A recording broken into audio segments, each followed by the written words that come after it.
get the water right, you get the resilience right. Everglades restoration is our first line of defense against saltwater intrusion, sea level rise, and restores balance.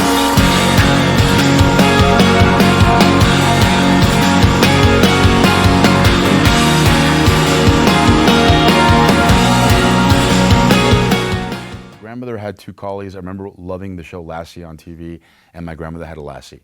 And so for me, going to my grandmother's house, being able to play with Lassie was, as a little kid, I loved that dog. I hugged that. I was not afraid of the dog.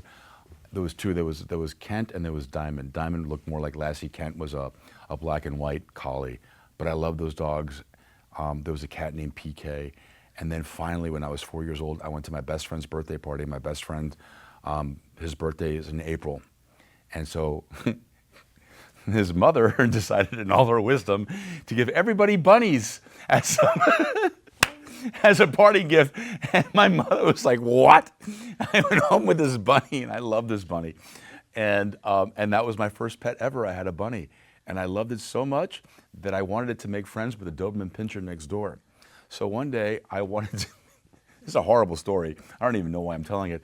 I wanted the bunny to play with the Doberman Pinscher, so I put the bunny over the fence, and the Doberman Pinscher went to town on it. It didn't kill the bunny, and it just wanted to play with the bunny. The bunny was scared to death. And the next morning, the bunny woke up dead. I think it had a heart attack. I don't even know why I'm sharing this story. It's a horrible story.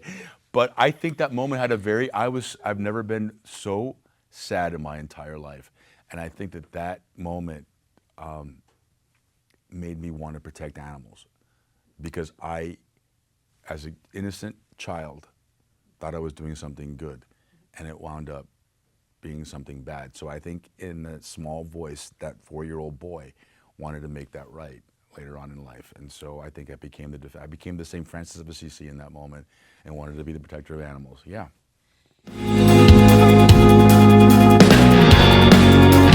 So my mother never was an animal lover, so she didn't allow pets at all. I mean, I had fish. That didn't count. After the bunny died, that was the end of it. There was a dog, a rescue dog that I found on the streets of Little Havana that I brought into the household, which also did not last very long before it was given away. That's a whole other story I'm not going to get into, because my mother will kill me. And we still don't know what happened there, but anyway, let's just say the dog was given away to another deserving family that was going to love the dog better than we were able to, or I was allowed to. So I vowed that once I became, an independent adult, I was going to get a dog. Of course, back then, there was not the knowledge that we have today. There wasn't the advocacy, the campaigns. So I bought a dog. And my first dog was a Dalmatian. I loved the breed growing up. I loved the movie, 101 Dalmatians. And it was then that the Humane Society reached out for me to start hosting their Brunch for the Animals thing. And because I loved animals, yeah, I'll do it. And I did it just because I love the concept of being able to bring your dog to brunch and find other animal lovers. And then I started reading what it is that they wanted me to say, that we have over 33,000 homeless dogs and cats on any given year in Miami-Dade County, that our shelters were overcrowded. And I realized this is important. We have a really serious problem here with homeless animals, and too many are being put down because there's not enough room in the shelter for them. And again, it was that moment of engagement that, oh, I understand why this opportunity came my way. So Patty Dane came up to me and she said, you really should think about adopting your next animal. When I lost my first Dalmatian, since that bunny died, I never experienced the pain of loss like that in my life. And I swore that when my second dog passed, that was going to be the end of it. I never wanted to experience that ever again in my life. It was horrible. I never thought it would hurt that bad to lose an animal. It devastated me. At Channel 7, somebody was out doing a story on the horse slaughters that were happening in South Dade, and one of the reporters and camera photographers came back with a puppy that was found abandoned in Homestead.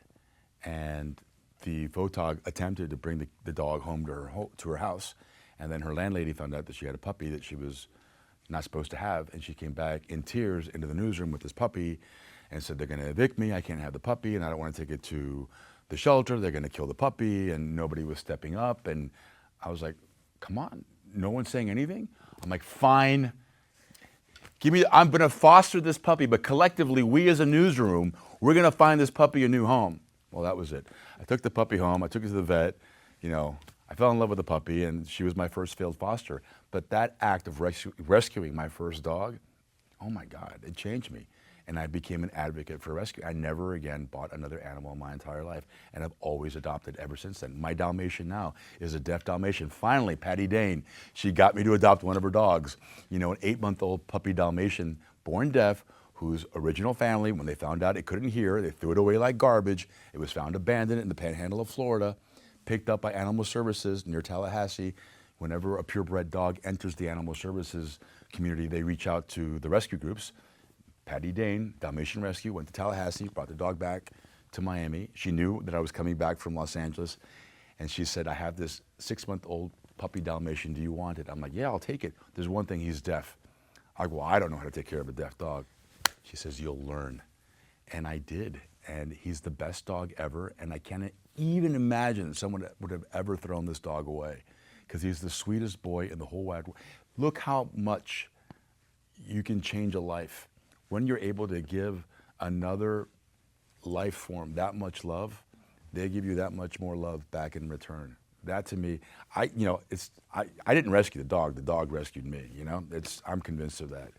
You know, you can change anything. If you dedicate that much love and attention, you can really change the world, really.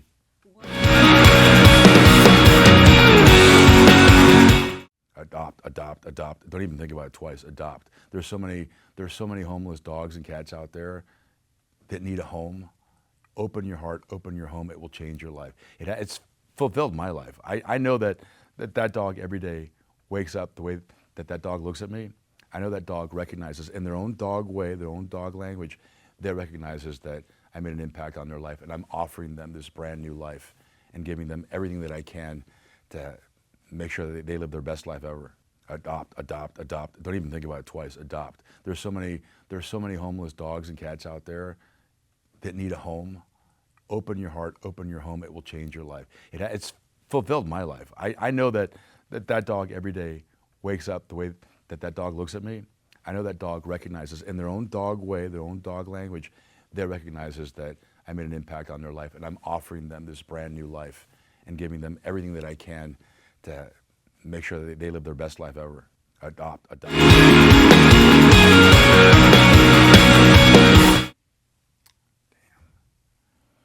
I would be a dog, because the way that I spoil my dog, I would want someone to spoil me the same way that I spoil my dog. I take my dog for a swim in the ocean every morning.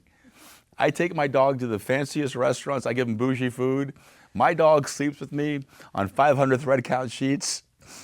My dog lives the life of Riley, which is why I named my first rescue dog Riley, because I vowed when I rescued her that I would give her the life of Riley, and I stayed true to my word, and I did.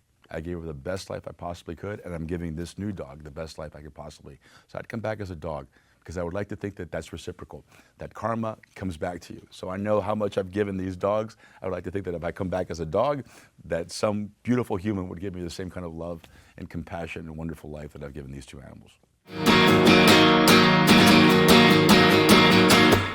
I am once again hosting Brunch for the Animals for the Humane Society of Greater Miami. This will be my 15th, 16th, I've lost count, but I love this event so much because it connected me to the rescue community. This was the gateway drug.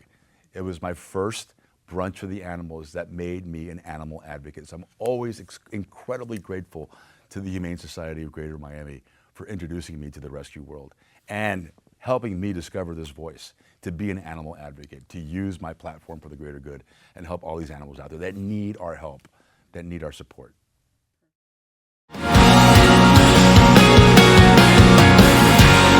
Spay and neuter, I think, needs to be really, it has to be community-wide. There has to be a stronger campaign to spay and neuter pets out there, and people need to be responsible and not breed at home and not buy animals from unlicensed, unscrupulous breeders.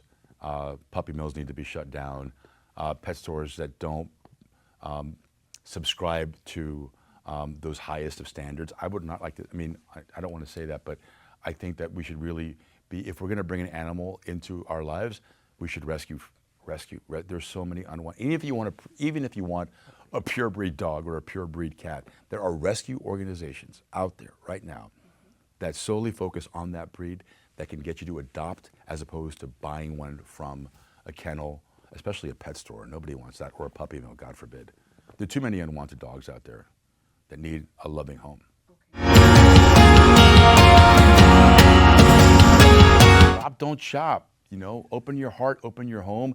What you will get back is 100 times more than you will give out.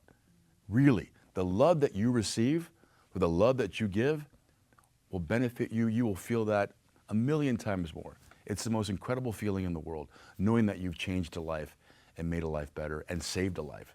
It is a gift. You will carry that with you for the rest of your life.